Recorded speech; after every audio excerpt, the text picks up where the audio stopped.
I was given a second chance at life and found myself back in my second year of college. My roommate Shirley, the one who was always pretending to be sweet and innocent, came to me and told me she was expecting a baby, and that it was Damon's child. This time, I didn't react with tears or anger. Instead, I simply smiled and wished them well, as the two of them were now bound together forever. Damon, who would obsess over recipes every day, often boasted about his belief that to win a woman's heart, you must first win her stomach. In my previous life, Damon tortured me relentlessly. I had a congenital heart condition, but he intentionally got me pregnant twice. The first time I was 3 months along, Damon secretly mixed abortion pills into my food, causing me to miscarry. On the way to the hospital, both of my parents tragically died in a car crash. Damon, now my son-in-law, took control of all my family's business. In front of everyone, he wore mourning clothes for my parents, crying like a son-in-law who had lost his parents. After they passed away, he imprisoned me at home, where he began to abuse me. He would force my head into the toilet and beat me with a belt. With a twisted expression, he told me, "Gia, those bastards are finally gone. Now, how should I let you die?" I managed to escape twice and called the police, but Damon had a forged psychiatric evaluation made, claiming I was mentally unstable. At the police station, he held me, sobbing and pretending to be deeply affectionate. But when we got home, he grabbed my hair and continued to beat me. The second time I became pregnant, it was once again due to his malicious intent. When I was 5 months pregnant, he forced me to swallow boiling water and abortion pills together. The scalding pain in my throat rendered me speechless. I bled continuously and collapsed on the floor, trying to call for help. But Damon pulled my hair and forced me to look up at him. "If it weren't for you," he spat, "Shirley wouldn't have died. If it weren't for you, how could I have become the living son-in-law of your Gia family, ridiculed and looked down upon by others? Someone like you doesn't deserve to bear a child for my Damon family. You don't deserve me, Gia. All the pain you're feeling now is just your punishment for your Gia family's sins." Tears mixed with blood trickled down my face as I realized that our family's support of him after his father went bankrupt due to a scam had led to all this suffering. My stomach ached terribly, and my heart felt like it was being crushed with every beat. I gasped desperately for air, but couldn't take in a single breath. My vision began to blur, and all I could see was Damon's menacing and repulsive face. If there is an afterlife, I thought, I'll still be pregnant. A voice whispered in my ear, sounding proud and even boasting a bit. "Your boyfriend Damon's child," Shirley murmured softly. The scene around me felt eerily familiar. In the cramped dorm room, I could smell perfume, soap powder, and a musty odor. Shirley's voice returned. "Stop pretending to be the innocent little flower. If you're sick, don't come near me." I pinched my thigh hard, confirming again and again that I had indeed returned to my second year of college, Reborn. Shirley, like a rooster crowing after a victory, strutted over to tell me with obvious pride that she was pregnant with Damon's child. In my previous life, during this same moment, I was blinded by love for Damon. I slapped her in anger and went to find Damon to confront him, causing a huge scene. My heart raced, and I ended up in the hospital. My mother rushed to my side and scolded Damon, who was unusually submissive in front of her. Afterward, my mother comforted me, telling me that it was normal for young people to argue, so I shouldn't worry. Later, when Shirley had an abortion at a small, unlicensed clinic, she suffered severe hemorrhaging and both she and the baby died. Initially, Damon could have faced consequences from the school, but my mother intervened, using money and public relations to smooth things over and offering Shirley's family a large sum in compensation to suppress the matter. Once things calmed down a bit, I smiled and looked at Shirley, saying, "Congratulations. Are you planning to keep this child?" Shirley smirked and raised her eyebrows proudly. "Of course," she said. "Gia, you're not angry with me, are you?" She moved closer and said in a pretentious tone, "For stealing your rich boyfriend?"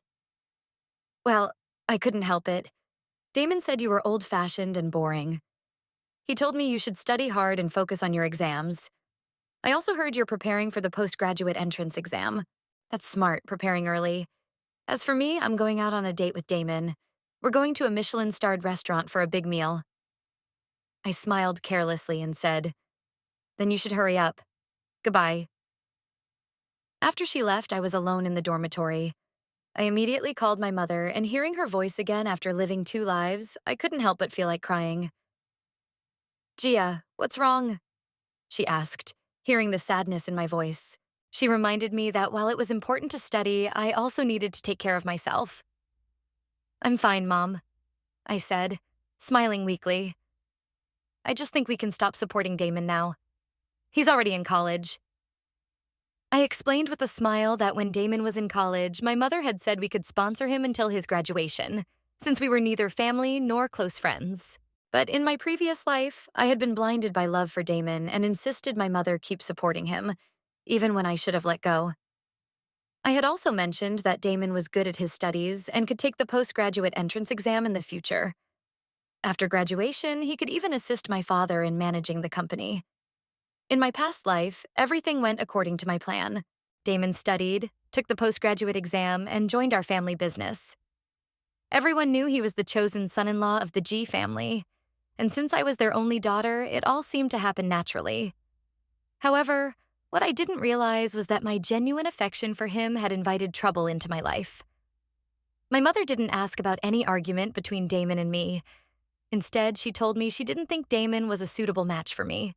She had already consulted an astrologer regarding our Chinese zodiac compatibility, and it turned out we weren't well suited.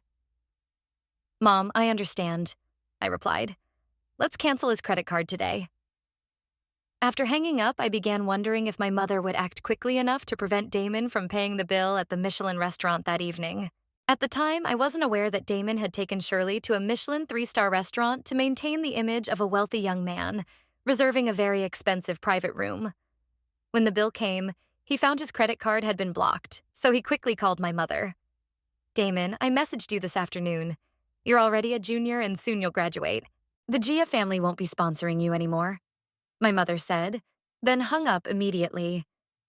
Damon, however, either didn't read the message or had blocked my mother's number without thinking. Left with no other option, he called me. As soon as I picked up, before I could speak, Damon started accusing me. "Gia, is it really fun for your family to treat me like this? Your mother said she'd cancel my card and did it just like that.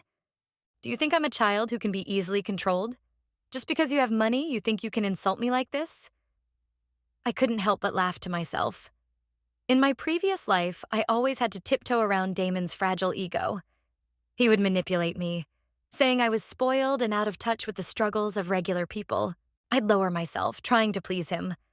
And slowly I became a so-called mentally unstable person, with everyone believing it.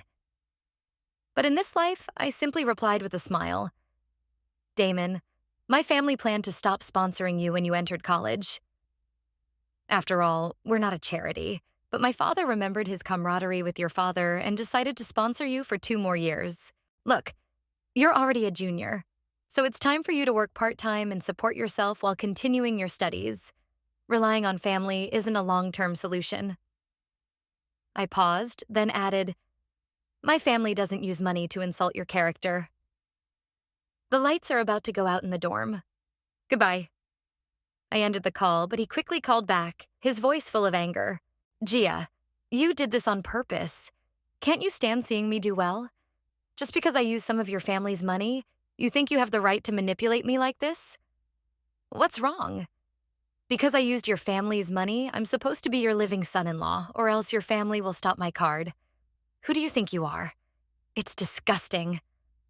I remained calm, smiling gently. "Damon, you really overestimate yourself. When we lived under the same roof, we would exchange a few careless words, and you took them seriously. Who would want to manipulate someone like you? Oh, and by the way, your father was scammed because of his infatuation. What's wrong? Are you also blinded by love? Don't bother me unless it's something important."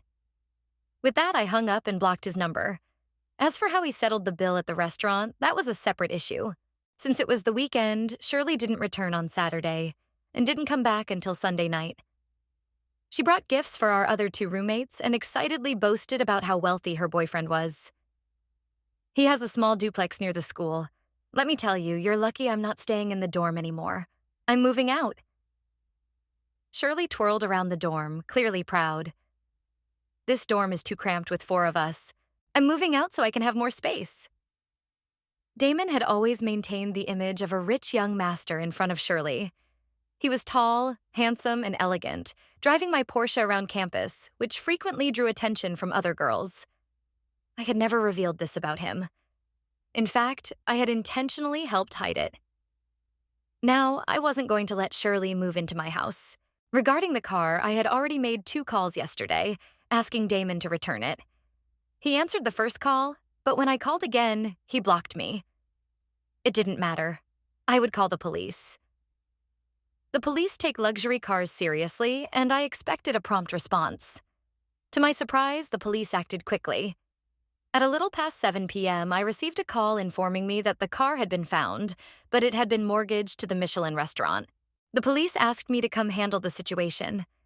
Without hesitation, I changed my clothes and prepared to leave. Gia, you're going out at this hour? Are you going on a date with your boyfriend? Shirley asked, trying to provoke me. Yes, I answered with a smile. I'll bring you milk tea when I get back. I took a taxi and headed to the restaurant where the police had already arrived. I handed over the documents I had prepared the previous day, including the car purchase invoice, the contract, and the vehicle registration certificate. The police asked, "Did you lend your car to a boy named Damon?" I nodded and explained, Damon's father and my father were comrades in arms. Some time ago, he came to borrow my car, and I lent it to him. However, he never returned it. A few days ago, he blocked me, so I had no choice but to report it to the police. I had already provided the details of the situation when I filed the report, including Damon's contact information. The police then contacted Damon and asked him to come over. Initially, he refused, but when they warned him that failing to show up would result in the matter being treated as vehicle theft, he finally appeared, late, after being repeatedly urged by the police around 9 p.m. That evening, when he saw me, he snapped, Gia, what exactly do you want? I only borrowed your car for a little while. Even the police couldn't tolerate his attitude and gave him a stern lecture. Damon's only response was that he was a student without any money, and his family had canceled his credit card. He claimed he'd pay the bill at the restaurant when he had the funds next month. He then suggested that if I wanted my car back immediately, I should cover the restaurant's bill. Of course, I refused. I explained to him that his actions were illegal, including borrowing my car without returning it and secretly mortgaging it to the restaurant, which involved unlawfully taking someone else's property. I told him that if he didn't return the car, I would hire a lawyer and pursue legal action.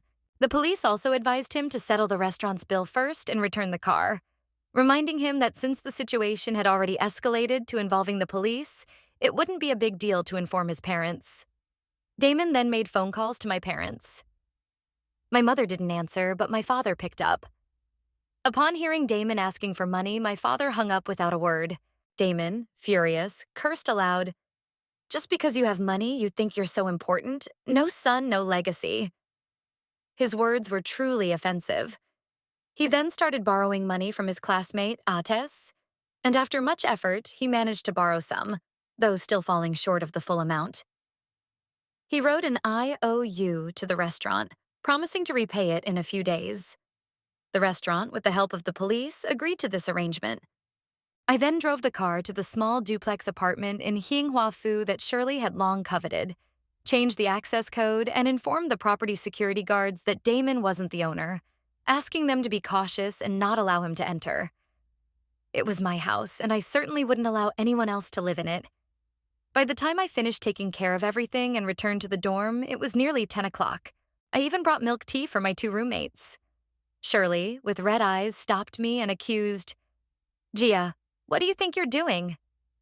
You're pestering someone else's boyfriend. You're the mistress, aren't you ashamed? I burst out laughing and responded, Shirley, if we're talking about who came first, you're the one who's the mistress. I smiled, enjoying her discomfort. Also, I think you've misunderstood. The Damon you're so fond of is just the son of my father's old comrade. We've known each other since high school. He even stayed at my house for a while. That's all. Don't worry, there's no affair between us. I won't interfere with your plans to marry into wealth, I said firmly. Shirley seemed to believe me, asking, "Really?" "Of course," I answered. "If you don't believe me, I can post a statement on the school bulletin board." Then I casually added, "By the way, you're pregnant. Our dorm is small, and if you accidentally bump into something, it could be a problem. You'd better move out soon." Upon hearing about Shirley's pregnancy, my other two roommates were shocked. Marriage and dating in college aren't prohibited, but we were only sophomores, economically dependent and still needing to focus on our studies. No one would be foolish enough to have a baby at this stage. But Shirley, so careless, tried to use her pregnancy to control a man, blind to the fact that she was falling for a worthless scumbag, thinking he was a rich and handsome man. In this life, I'll let them be together and see how far their so-called love lasts. Shirley stared at the limited edition AES bag I was holding, a gift from my aunt for my 18th birthday. Shirley had visited my small duplex apartment before and seen the bag. She grabbed my arm quite forcefully, causing me some discomfort. "Gia, I almost believed you. Don't be so pretentious. You got the benefits and still act innocent. You've never even met Damon. How could he give you the bag?" She pointed to the bag and said, "You just can't stand seeing me happy, can you? You're deliberately pestering him. He told me that you've been bothering him all this time, taking advantage of the fact that our fathers are old friends." In response, I smiled and said, "You've said everything I needed to hear. Why don't you call Damon and ask him yourself? Put it on speakerphone, and it would be even better to use video. Let's make it clear so you won't keep suspecting that I'm interfering in your relationship and acting as the mistress." I couldn't bear such an accusation. I laughed, and my two roommates, sipping their milk tea, nodded enthusiastically. They were just enjoying the gossip. Shirley was momentarily stunned. I knew that when I left earlier, she was so worried she had called Damon. I didn't know what was on Damon's mind, but he actually told her that I was pestering him and that he was only being polite out of respect for our parents' friendship. It was likely that he was driven by vanity, trying to impress her. My roommates urged Shirley to make a video call to Damon, and she finally agreed, saying, "Shirley, it's so late. Why aren't you asleep? What's this fuss on the phone about?" Damon sounded clearly annoyed. "Yeah, if I were you, I'd be irritated too. Borrowing money here and there and still unable to pay for a meal at a Michelin-starred restaurant." This shattered the image of the wealthy young master he had so carefully built. Of course, Shirley had no clue about this, and, now sounding more subdued, spoke in a softer tone, almost on the verge of tears. "Brother Damon?" I noticed Gia carrying a bag. The limited edition Hermes one that you mentioned was displayed in the window and that you promised to give to me. The voice on the phone, with a tone full of pity, belonged to Damon, who said in frustration, "It's just a bag, Shirley. She kept asking for it out of respect for the bond between our parents. I just handed it over without thinking much." Before he could finish, I interrupted him, saying loudly, "Damon, let's clarify. When did you give me the limited edition Hermes bag?" Damon seemed unprepared for Shirley's video call, which was on speakerphone. He looked taken aback. I continued, "Damon, you'd better explain things to your girlfriend clearly. Don't bother me with this anymore, or I'll accuse you of defamation for disturbing me." Damon, visibly annoyed, suddenly snapped, "Shirley, stop causing a scene. It's just a cheap bag. I'll buy you one tomorrow."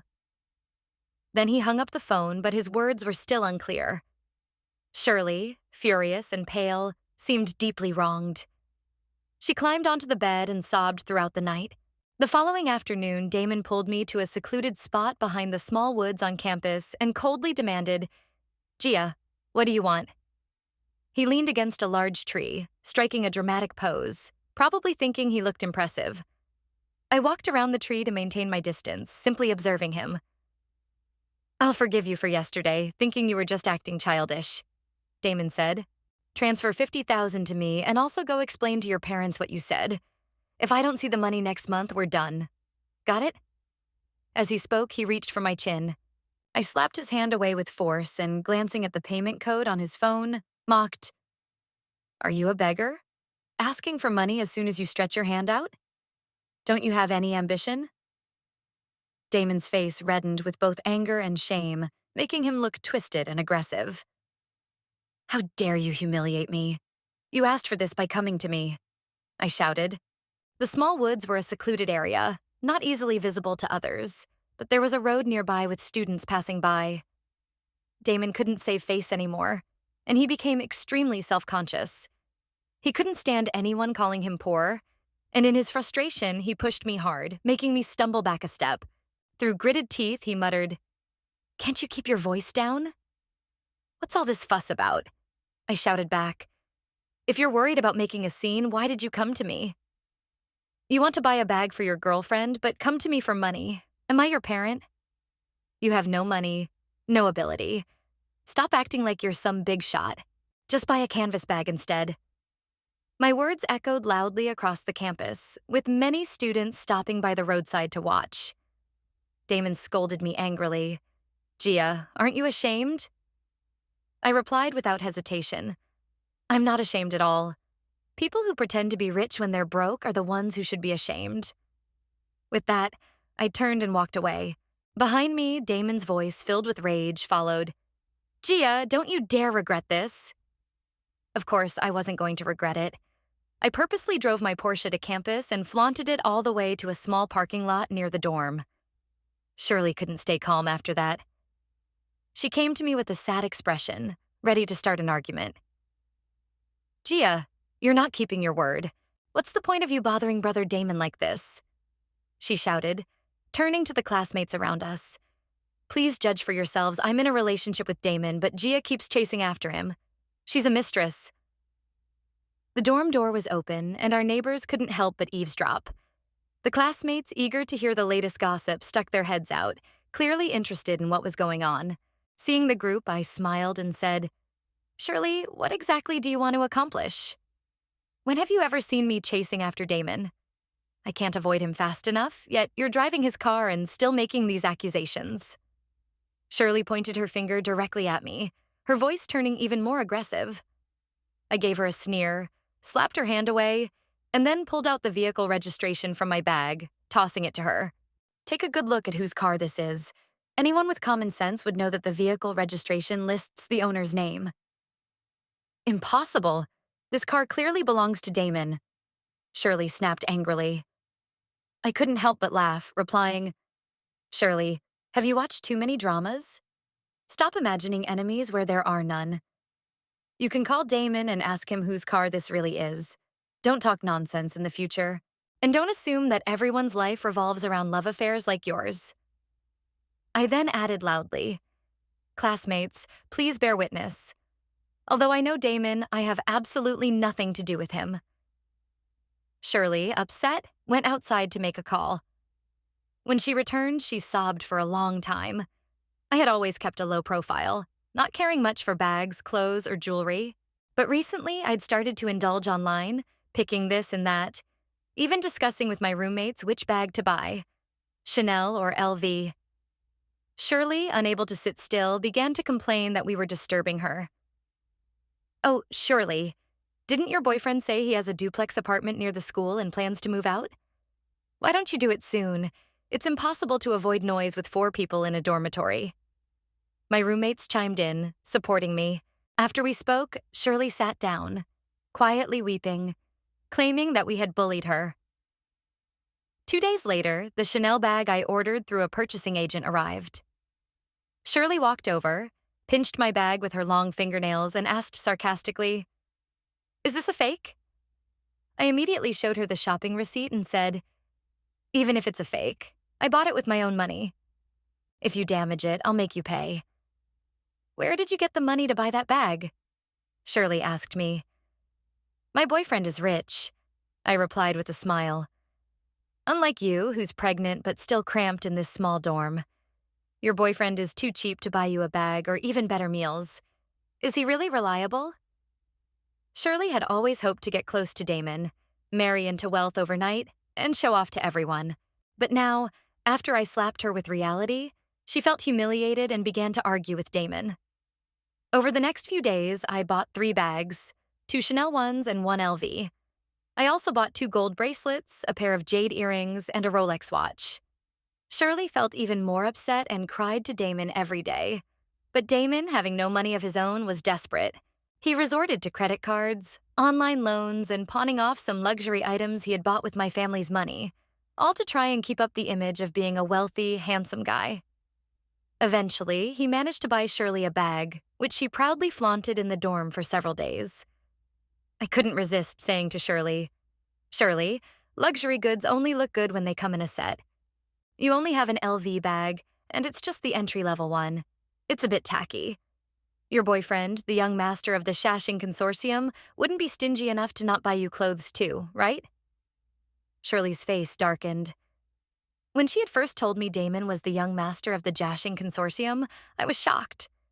I started helping him create the persona of being wealthy, figuring he could afford to buy such small things. I kept feeding this idea to Shirley, who then started demanding more from Damon. On top of everything, Shirley was struggling with severe morning sickness and often occupied the bathroom to vomit, leaving the place a mess. We all complained, and together we insisted that she move out. We even reported it to the dorm supervisor. Knowing Shirley was pregnant, the supervisor was worried about potential complications in the dorm and the consequences for her job. She was furious and ordered Shirley to move out within 3 days, threatening to report it to the school authorities if she didn't. Shirley naturally didn't want to stay in the dorm anymore. She'd been eyeing my duplex apartment for some time. So, she went to Damon, crying and making a scene. Damon came to me, asking if he could borrow my duplex apartment for a while. I refused outright. With no other choice, he rented a place in Hyungfu, but the rent was steep. In just 3 months, his credit cards and online loans were overdue. The banks and loan platforms started hounding him for payment, and the people he borrowed from came to demand repayment.